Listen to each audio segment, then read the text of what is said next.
Langsung aja. Langsung. Sini Kompas TV, Hah? Pak mau menyambung lagi dari teman TV One. Putusan tidak ada presidensial threshold kan, tapi kalau kita ingat kader NU banyak juga yang berkontribusi di partai politik. Aha. Mungkin ini membuka kesempatan buat NU mendorong juga kadernya.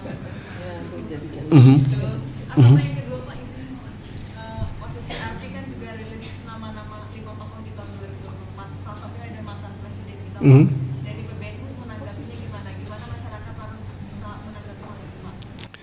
Ya, pertama soal threshold tadi itu ya, sekali lagi itu domain partai politik, silakan aja. Bahwa warga NU ada di mana, di semua partai politik, ya memang iya. Ya tergantung, kalau dia memang menonjol di partainya masing-masing bisa aja dia jadi calon gitu. Tapi ya jangan sampai tiba-tiba orang bikin partai cuma sekedar mau nyalon gitu kan. Nanti kan kasihan KPU-nya itu, kasihan yang nyoblos juga kalau calonnya kebanyakan. Jadi itu juga perlu dipertimbangkan. Ya silakan saja di proses ya. Hal ini oleh lembaga-lembaga yang memang berwenang untuk itu, punya otoritas untuk itu, yaitu lembaga-lembaga politik, mulai dari partai politik ke DPR, MPR dan pemerintah ya, silakan saja. Nah kemudian soal itu ya, apa yang terkorup ya, tuduhan terkorup itu ya, ini kan begini banyak. Ini NGO yang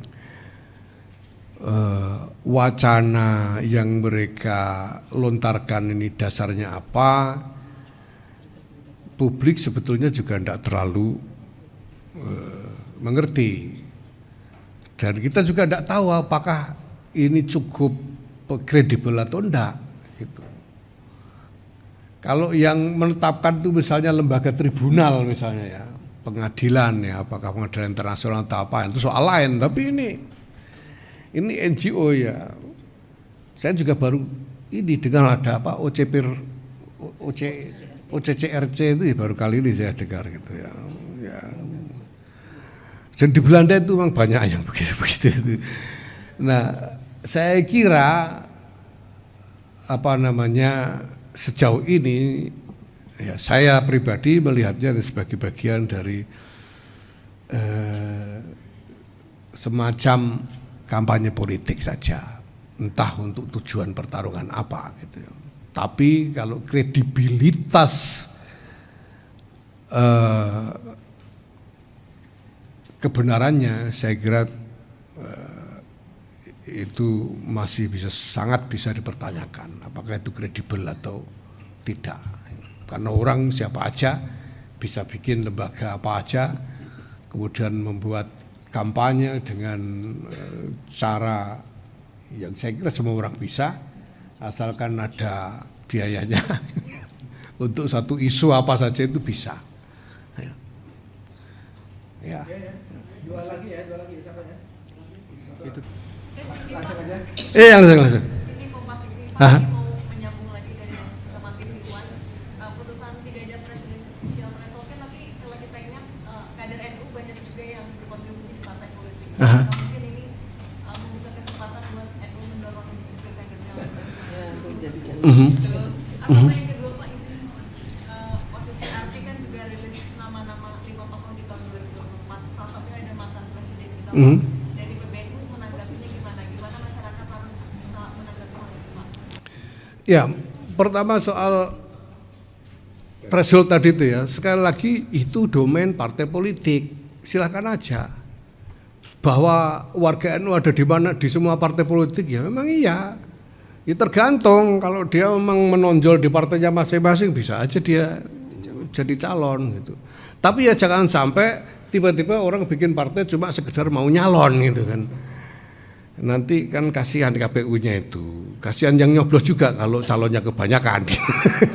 Jadi itu juga perlu dipertimbangkan. Ya silakan saja di proses ya. Hal ini oleh lembaga-lembaga yang memang berwenang untuk itu, punya otoritas untuk itu, yaitu lembaga-lembaga politik, mulai dari partai politik ke DPR, MPR, dan pemerintah, ya, silahkan saja. Nah, kemudian soal itu ya, apa yang terkorup ya, tuduhan terkorup itu ya, ini kan begini banyak. Ini NGO yang wacana yang mereka lontarkan ini dasarnya apa, publik sebetulnya juga tidak terlalu mengerti, dan kita juga tidak tahu apakah ini cukup kredibel atau enggak gitu. Kalau yang menetapkan itu misalnya lembaga tribunal misalnya ya, pengadilan ya, apakah pengadilan internasional atau apa, itu soal lain. Tapi ini NGO ya, saya juga baru ini dengar ada apa OCCRC itu ya, baru kali ini saya dengar gitu ya. Dan di Belanda itu memang banyak yang begitu itu. Nah, saya kira sejauh ini ya, saya pribadi melihatnya sebagai bagian dari semacam kampanye politik saja, entah untuk tujuan pertarungan apa gitu ya. Tapi kalau kredibilitas kebenarannya, saya kira itu masih sangat bisa dipertanyakan apakah itu kredibel atau tidak, karena orang siapa aja bisa bikin lembaga apa aja, kemudian membuat kampanye dengan cara yang saya kira semua orang bisa, asalkan ada biayanya. Untuk satu isu apa saja itu bisa ya. Dua lagi siapa ya? Itu tadi. Oh iya, yang tadi. Perkenalkan, saya Ridwan dari CNBC Indonesia, Pak. Izin bertanya, Pak, tentang update terkait izin tambang, Pak. Rencana untuk eksplorasi dan produksinya dilakukan kapan? Kita sudah mulai, progresnya sudah sejauh apa, dan